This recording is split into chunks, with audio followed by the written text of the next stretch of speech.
There is a lot of material required for the development and deployment of nuclear weapons, but the key and hardest to obtain is the fissile material.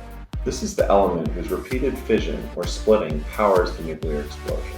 There are two commonly used types of fissile material: uranium-235, which was used in the bomb the US dropped on Hiroshima, and plutonium-239, which was used at Nagasaki. A nuclear weapon can be produced with one or both of these elemental isotopes. A weapons producer mines or purchases uranium ore, which is a mix of U-235, which is fissile, and uranium-238, which is not fissile. Typically, uranium ore is less than 1% U-235, which is useful for weapons, and 99% U-238, which is not useful, and which can stop the U-235 from producing a massive explosion. Therefore, to develop a weapon, a producer has to enrich the uranium, which is to say, chemically cut out the U-238 so that the uranium is almost entirely U-235. Uranium naturally occurs as a solid in the Earth's crust, and separating out solid uranium is difficult, if not impossible. So the first step in the enrichment process is to convert the uranium ore into a gas. The next step is to separate the U-238 gas and U-235 gas. For weapons production, this process is usually done with centrifuges. Each centrifuge is capable of separating out only some of the U-238, so centrifuges are connected in chains, or cascades, in which one centrifuge feeds the gas that is slightly purified into the next centrifuge.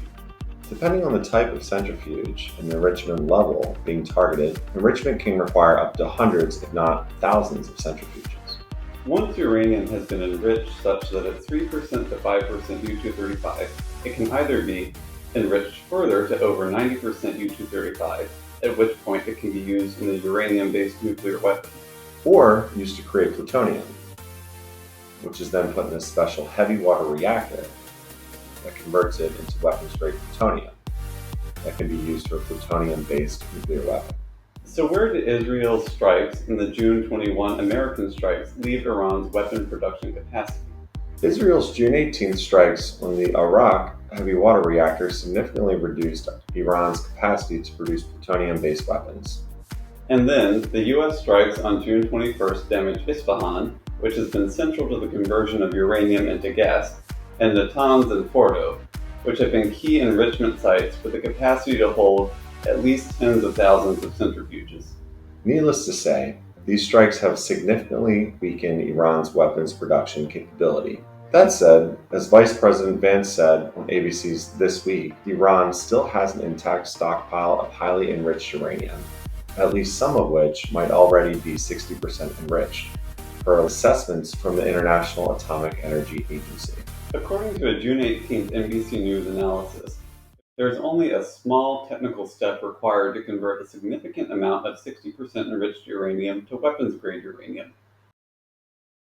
And concealing a critical mass of uranium that is weapons-grade or close to it is not that difficult. According to the Council on Foreign Relations, a yoga ball could fit the amount of 5% enriched uranium required to sustain a nuclear reaction, and you need a lot less if the uranium is 60% or 90% enriched. Furthermore, a leaked assessment from the Defense Intelligence Agency and U.S. Central Command found that U.S. strikes mostly damaged the above-ground structures, and that centrifuges were left largely intact. So to conclude, Israel and America's strikes on Iran have severely limited Iran's nuclear capability. But it's premature and maybe inaccurate to say that Iran's nuclear program has been dealt a final blow, as Defense Secretary Pete Hegseth said. Alright, that'll do it for today. Join us next week as we discuss the ways in which the House passed Big Beautiful Bill Cuts SNAP, which is sometimes referred to as the food stamps program.